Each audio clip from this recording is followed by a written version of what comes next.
no livro de Gênesis, capítulo 1, e versículo de número 2. A terra era sem forma e vazia. Havia trevas sobre a face do abismo, e o Espírito de Deus pairava sobre a face das águas. E o Espírito de Deus pairava sobre a face das águas. Aleluia!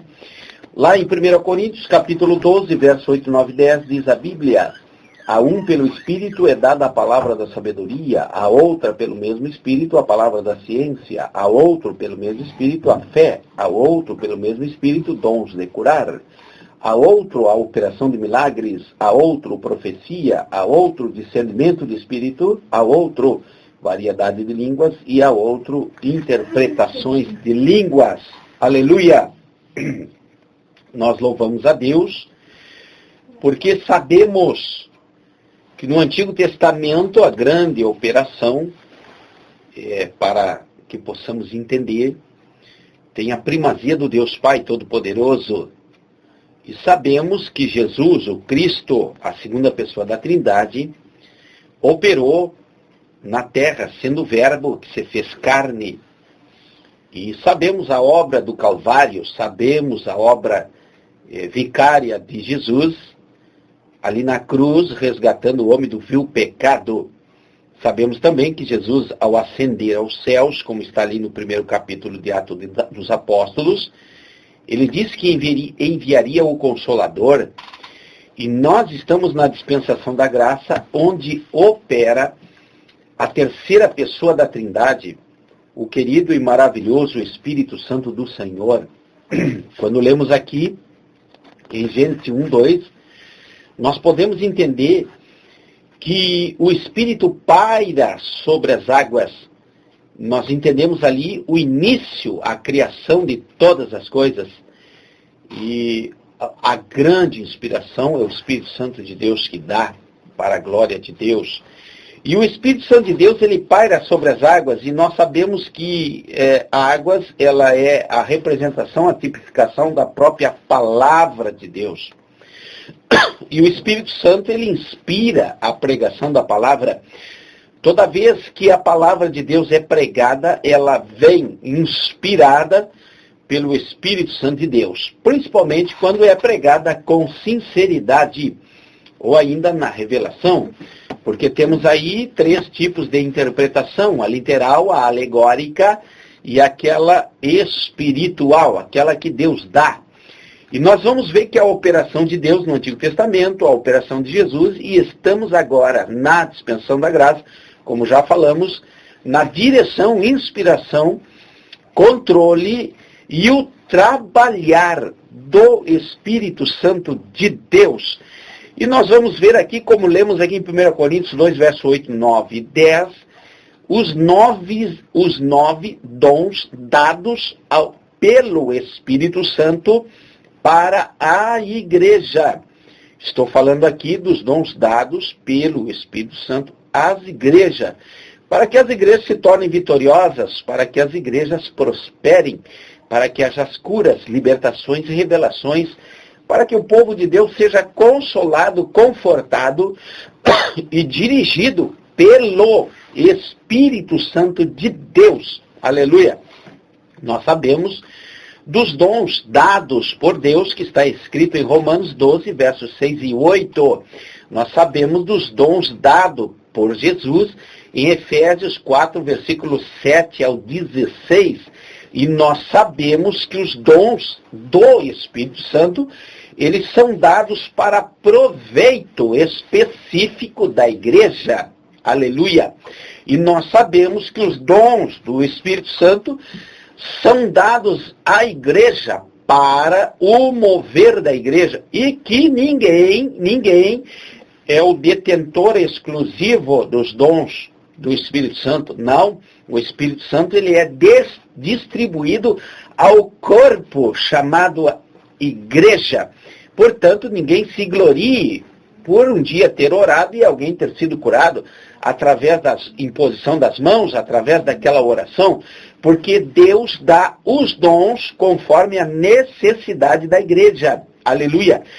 Parte do princípio que para receber os dons do Espírito Santo não é de graça, não é através de técnicas humanas, ou de hipnose, ou de emoção, não. Parte-se do princípio que é preciso desejar. A pessoa, o cristão, ele tem que desejar. É por isso que nós encontramos diferença entre cristão e cristão. Podemos, assim dizer, e talvez atribuir a um determinado cristão, o irmão ora e Deus cura. Não é que o irmão ora e Deus cura. Não é que o poder é do irmão. Não, o poder cruza através do irmão, porque o irmão primeiro deseja e ele busca. E a Bíblia diz que quem busca encontra, partindo do princípio que deve ser desejado. O cristão deve desejar, porque dons do Espírito Santo não é brincadeira, não é manipulação humana, muito menos fantoche dos homens. Não, senhores, são dados para o proveito da igreja. São 9 dons, e não frutos, o que eu estou falando. Frutos está em Gálatas 5:22. Também é dado ao corpo da igreja, para aquilo que a igreja precisa. Aleluia! E olha aqui, observe essa palavra. É sempre para glorificar a Deus. Aleluia. É sempre para glorificar a Deus. Quando glorifica o homem, não é nem dom do Espírito Santo e pode ter certeza que é falso profeta. Porque todo dom do Espírito Santo, ele glorifica a Deus. Louvado seja o nome do Senhor. São diversos, são os 9, está aí. E nós podemos ver os dons que revelam, que são palavra da sabedoria, palavra do conhecimento e discernimento de espírito. Esses são os 3 dons que revelam. E eu posso dizer que não há nada, absolutamente nada escondido diante dos olhos de Deus. E todos os dons são inspiração de Deus, que Deus dá ao homem da maneira como Ele quer, na hora que Ele quer, quando Ele quer e quando a igreja precisa. Aleluia. Tudo dentro do total conhecimento e onisciência e transcendência do próprio Deus. Falo mais uma vez, não é dos homens, é de Deus para os homens, para o benefício da igreja. E temos aí os dons que operam poder, dons de poder, que é o dom da fé, dom dos milagres e dom das curas. Louvado seja o nome do Senhor. É aqueles dons do Espírito Santo que fazem com que as coisas aconteçam. Milagre, de uma hora para outra, enquanto dom de cura, o processo é restaurador. O processo da cura é restauradora, é gradual até o momento que então o enfermo alcança a sua cura total, milagre instantâneo, cura gradativo. E o dom da fé, esses são os dons que operam. Deus faz vir à existência as coisas que não são para então abençoar a sua igreja. E dons que falam, tem os dons que revelam, os dons que fazem, e os dons que falam, profecia, fala das coisas futuras, como a própria Bíblia, quando fala escatologicamente, trata-se de profecia. Quando se fala da Bíblia acerca das coisas futuras, está se falando profecia. E temos também nos dons que dizem, ou nos dons de verbalização, línguas, variedade de línguas e as suas interpretações. Tudo para o benefício da igreja. Aleluia. E dentro desses 9 dons que nós estamos aqui explanando de uma maneira bastante sucinta e abreviada, nós temos a inspiração. Aleluia. E a inspiração, ela tem 3 fontes. E pode ter certeza, isso aí traz muita confusão, queridos irmãos.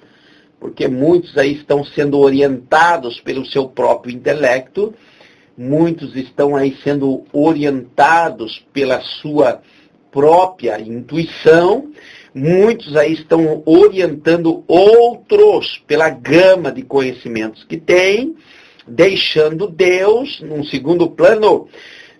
E entende até que quando Deus não se manifesta, julgam eles estarem certos. Observe os 3 níveis de inspiração. Inspiração humana. Nós podemos ver lá naquela história de Eliseu, não é verdade? Quando ele manda Naamã ali mergulhar ali 7 vezes no Rio Jordão, lembra? Quando Naamã vai mergulhar 7 vezes no Rio Jordão, ele alcança a cura da sua lepra, ele volta e ele oferece a Eliseu muitas riquezas, muitos tecidos, ouro, prata, muitas especiarias, o qual Eliseu não aceita. E Eliseu despede aquele homem chamado Naamã, e logo a seguir, correndo atrás de Naamã, da sua carruagem, vai o servo de Eliseu, Geazi, e Geazi mente, dizendo que tinha uns profetas ali que precisavam de vestidos e precisava de dinheiro, e Geazi pega aquela recompensa de Naamã, onde Eliseu mais tarde diz assim: a lepra que estava em Naamã, pega em você agora. A inspiração de Geazi foi humana. O que ele estava querendo era, para ele, era coisa da cabeça dele. Ele dizia: por que Eliseu não pegou? Então vou pegar. Inspiração humana. Também temos a inspiração diabólica, que foi a inspiração lá que Judas Iscariotes recebeu, então, entregando o amado Jesus e ainda beijando Jesus no rosto. Judas teve inspiração diabólica, achando que ganharia alguma coisa em denunciar o Cristo, o Mestre. Também vemos aí a inspiração diabólica na vida de Jezabel, aquela esposa Ciro-Fenícia do rei Acabe, rei de Israel, não é verdade? Aquela mulher, Jezabel, ela inspirava com a sua mente diabólica, introduzindo a nação de Israel heresias, feitiçarias e bruxarias. A inspiração de Jezabel era diabólica. E nós sabemos que qualquer das inspirações, elas movem nos reinos os profetas, levando à perdição. A única inspiração que não leva à perdição é a inspiração divina, é a terceira inspiração, é a maior, é a melhor inspiração que temos e podemos ser vitoriosos, a inspiração de Deus. Aonde podemos ver na Bíblia é quando Jesus pergunta, né? Quem diz o povo aí que eu sou? Aí disseram uns Elias, outro João Batista e outros Jeremias, um dos profetas. Aí Jesus volta-se para os discípulos e pergunta: vós quem dizeis que eu sou?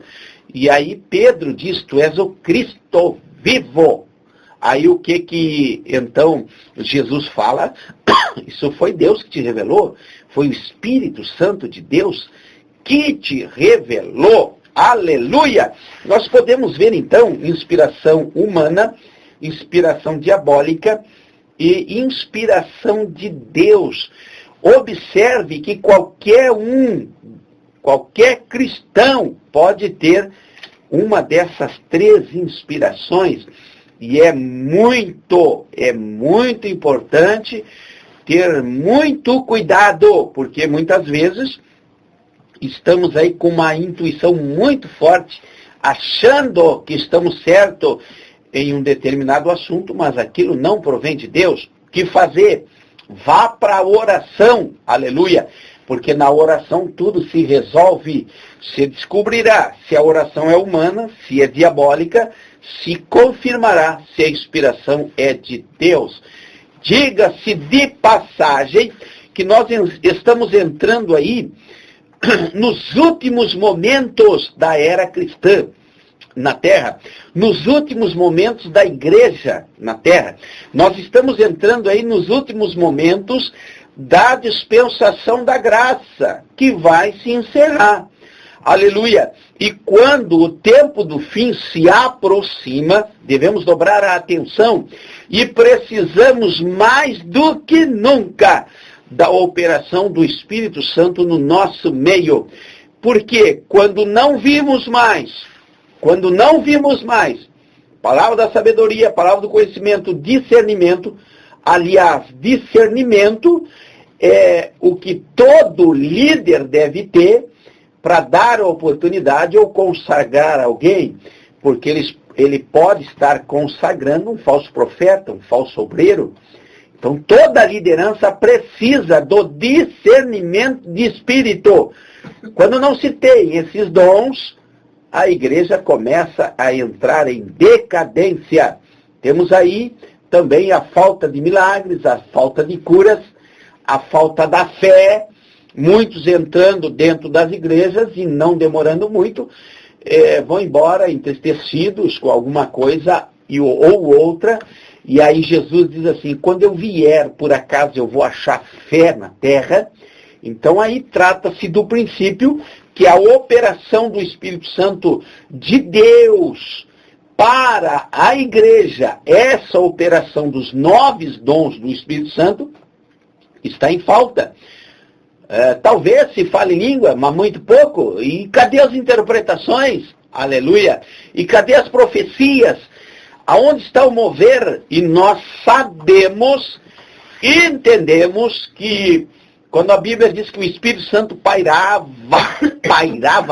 sobre as águas, nós vamos ver que o Espírito Santo só vem, só manifesta quando se tem conhecimento. Aleluia. Deus, ele não abre mão da manifestação do seu Espírito sem que venha antes a palavra de Deus, porque Deus trabalha em cima da palavra.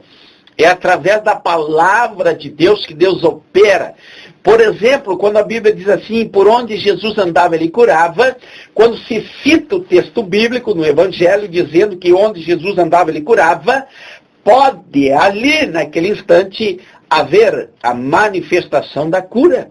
Porque Deus encontra a fé, a palavra vai e nunca volta vazia, porque quem opera é o Espírito Santo do Senhor.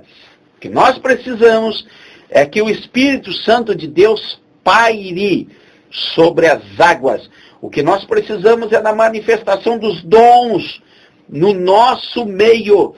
Porque se isso não está acontecendo, podemos dizer que as coisas não estão bem. Aleluia. Estamos em falha. Aleluia. E que precisamos mais do que nunca desejar e buscar.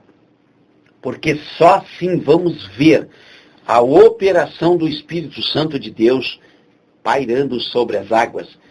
Me recordo aqui das 7 igrejas do Apocalipse.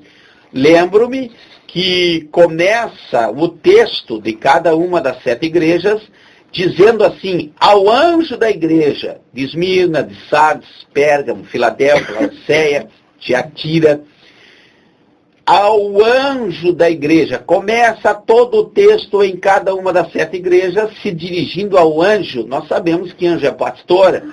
Nós sabemos das orientações que cada um recebe. E termina o texto bíblico de cada igreja do Apocalipse, Deus se dirigindo agora, no final do texto de cada uma das 7 igrejas, se dirigindo às igrejas. O que eu concluo aqui? Que o pastor começa a ouvir, não aceita a orientação e agora Deus transfere a orientação direto ao povo para ver se salva alguém dentro da igreja do Apocalipse. Louvado seja o nome do Senhor. E o Espírito de Deus paira sobre as águas. Toda vez que encontramos essa palavra, podemos entender que Deus, ele opera do jeito que quer, como ele quer, a partir do princípio do estudo, do conhecimento, do entendimento e do conceito. Bíblia Sagrada. Aí sim, o Espírito Santo de Deus opera. Lembro-me de Josias, que só 18 anos depois de ter encontrado a Bíblia, os escritos, foi que houve um grande avivamento. Lembro-me também que o batismo no Espírito Santo, lá em Atos dos Apóstolos, capítulo 2, veio depois de 10 dias de silêncio, depois dos 40 dias, 50 dias de Jesus ter ressuscitado, 3 anos de ensino do próprio Jesus. Então, cheios dos ensinamentos de Jesus, cheios de palavra, o Espírito pairou sobre a palavra, lá em Atos dos Apóstolos, capítulo 2. Portanto, para a operação do Espírito Santo de Deus, é preciso conhecimento, desejar e buscar. Receba essa palavra em o nome de Jesus.